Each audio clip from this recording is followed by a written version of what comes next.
बिस्मिल्लाहिर्रहमानिर्रहीम। अस्सलाम वालेकुम। उम्मीद करता हूँ आप सब खैर खैरियत से होंगे। रोज़े अव्वल से ये हकीकत है कि जितने भी अमीर ममालिक हैं, ताकतवर ममालिक हैं, वो गरीब मुल्कों का इस्तेसाल करते हुए चले आ रहे हैं। उनको तबाह बर्बाद करना उनका हमेशा से मशगला रहा है। पहले तो ये तरीका अपनाया जाता था कि गरीब मुल्कों के ऊपर चढ़ाई की जाती थी, उनकी अमलाक को, उनकी जानों को नुकसान पहुँचाया जाता था और उस मुल्क पर कंट्रोल हासिल करके उनके वसाइल का बेदरेग इस्तेमाल किया जाता था। लेकिन आजकल जदीद दौर है, जदीद तरीके अपनाए जाते हैं। आजकल जो सबसे मौसर तरीका है और जो देखने में ज़्यादा शफाक भी मालूम नहीं होता कि गरीब मुल्कों को बेपनाह कर्जे दिए जाते हैं और फिर उस मुल्क की पूरी मईशत को अपने कंट्रोल में किया जाता है, जिस तरह आजकल IMF किरदार अदा कर रहा है। जब सारा मुल्क उनके कंट्रोल में आ जाता है तो फिर वहाँ से मतलूबा अहदाफ तक रसाई हासिल की जाती है और वहाँ के वसाइल को इस्तेमाल किया जाता है। असल में ये सब वसाइल की जंग होती है। किसी भी मुल्क का बेहतरीन असासा उसकी नौजवान नस्ल और तलबा होते हैं। अगर इस पॉइंट को देखा जाए तो पाकिस्तान इस वक्त पूरी दुनिया की रैंकिंग में दूसरे नंबर पर है, जिसका साफ साफ मतलब है कि पाकिस्तान में नौजवानों की तादाद दूसरे ममालिक से बहुत ज़्यादा है। और ये भी हकीकत है कि इस वक्त पाकिस्तान की 85% से ज़्यादा नौजवान नस्ल स्कूलों में, कॉलेजों में और यूनिवर्सिटीज़ में ज़ेर तालीम है। तो इस बात का गालिब और कवी इम्कान है कि हमारे मुखालिफ ममालिक ने, हमारे दुश्मन ममालिक ने हमारे इस असासे को ठिकाने लगाने के लिए बेहतरीन किस्म की मनसूबाबंदियाँ की होंगी। इस बारे में मेरा एक छोटा सा तजर्बा है जो मैं आप लोगों के सामने रखना चाहता हूँ। मैं पिछले गुज़िश्ता कुछ अरसे में बहुत थोड़े वक्त के लिए शोबा तालीम के साथ मुंसलिक रहा। उसमें मुझे एक प्राइवेट स्कूल में जॉब करने का मौका मिला। एज अ टीचर के तौर पे मैंने वहाँ पे ज्वाइनिंग की थी। लेकिन उस थोड़े से टाइम में मुझ पर बहुत सी चीज़ें अय्यां हुई, बहुत सी चीज़ें खुलकर मेरे सामने आईं, जिनमें से जो 3 मेन पॉइंट्स हैं वो मैं आप लोगों के सामने रखूँगा।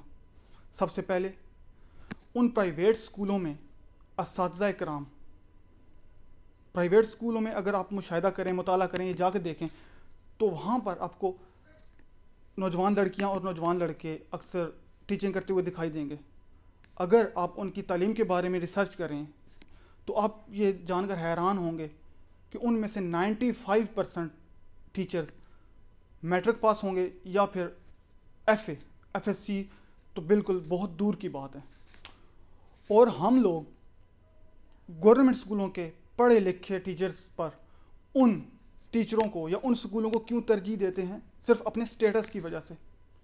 क्योंकि आजकल ये स्टेटस बन चुका है कि अमीर बच्चे जो होते हैं वो प्राइवेट स्कूल में पढ़ते हैं और जो गरीब होते हैं या तो वो गवर्नमेंट स्कूलों में या फिर वो मदरसों में ज़ेर तालीम होते हैं।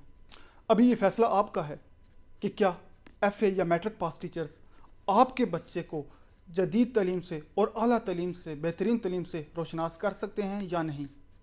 और जो दूसरा पॉइंट मैंने वहाँ पे जाके नोट किया है, इस सिलसिले में मैं मुख्तलिफ़ स्कूलों में मेरा आना जाना हुआ, तो वहाँ पे जब भी मैं किसी स्कूल में जा रहा था, आप लोगों ने भी मुशाहिदा किया होगा, जब भी हम वहाँ पे जाते हैं तो हमसे कहा जाता है कि हम ऑक्सफोर्ड का सिलेबस पढ़ा रहे हैं, हम ब्रैडफोर्ड का सिलेबस पढ़ा रहे हैं, हम हार्वर्ड का सिलेबस पढ़ा रहे हैं, हम कैम्ब्रिज का सिलेबस पढ़ा रहे हैं। अगर हमारे बच्चों ने, हमारी नई आने वाली नस्लों ने हार्वर्ड, कैम्ब्रिज या ऑक्सफोर्ड के सिलेबस ही पढ़ने थे तो क्या ज़रूरत थी मुल्क बनाने की?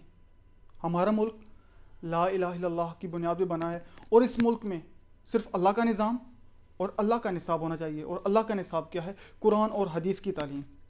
तो क्या गैर मुस्लिम ममालिक जिन्होंने बहुत मेहनत करके ये निसाब यहाँ पे मुरतब करवाया है, ठीक है, हमारे ऊपर इम्पोज़ किया है, क्या वो गैर मुस्लिम कुव्वतें, हमारे दुश्मन ममालिक जिन्होंने मेहनत करके हमारे मुल्क के अंदर ये निसाब राइज किया है, वो चाहेंगी कि हमारे बच्चों को अबू बकर सिद्दीक़ की सदाकत, उमर का अदल, उस्मान की सखावत और अली की बहादुरी के जोर दिखाए जाएं या इनको पढ़ाए जाएं? इस्लाम तो एक मुकम्मल ज़ाब्ता हयात है।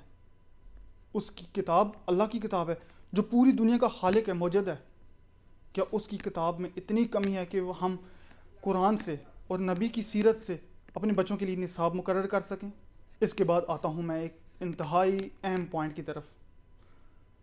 क्या हमारी हुकूमतें इस अमल की निगरानी कर रही हैं कि जो बीज, जो असासे, जो फूल हमारे स्कूलों में परवान चढ़ रहे हैं, क्या उसकी निगरानी की जा रही है? बिल्कुल भी नहीं। उस मुख्तसर से वक्फे में मैंने कभी किसी हकूमती एहलकार को या किसी तालीमी अफसर को स्कूल का चक्कर लगाते हुए नहीं देखा कि वो जान सके कि क्या स्कूलों में क्या निसाब पढ़ाया जा रहा है, स्कूलों में क्या सरगर्मियाँ परवान चढ़ रही हैं। इस सिलसिले में मेरी एक दफ़ा मुलाकात एक मारूफ तालीमदान से हुई जो तकरीबन 20 साल से अपने 5 या 6 प्राइवेट स्कूल चला रहे हैं और अभी वो एक मारूफ कॉलेज के प्रिंसिपल भी हैं। तो उनसे जब मैंने इस बारे में डिस्कस किया क्या हुकूमती एहलकार यहाँ पे आते हैं, आपका निसाब चेक करते हैं, तो उन्होंने कहा पिछले 15 साल से कोई भी हुकूमती एहलकार, कोई भी तालीमी अफसर हमारे इदारों में चेकिंग के लिए नहीं आया कि हम क्या पढ़ा रहे हैं, हमारी क्या सरगर्मियाँ हैं। और भी बहुत से ऐसे हक़ाइक़ होंगे जो आप लोग जानते होंगे। तो मेरी हुकूमत से, आला ओहदेदारों से ये रिक्वेस्ट है कि वो अपने आने वाली नस्लों की हिफाजत करें। स्कूल, कॉलेजेस, यूनिवर्सिटीज़ में क्या हो रहा है, क्या निसाब पढ़ाया जा रहा है, उसकी निगरानी करें, उसकी तरफ तवज्जो दें।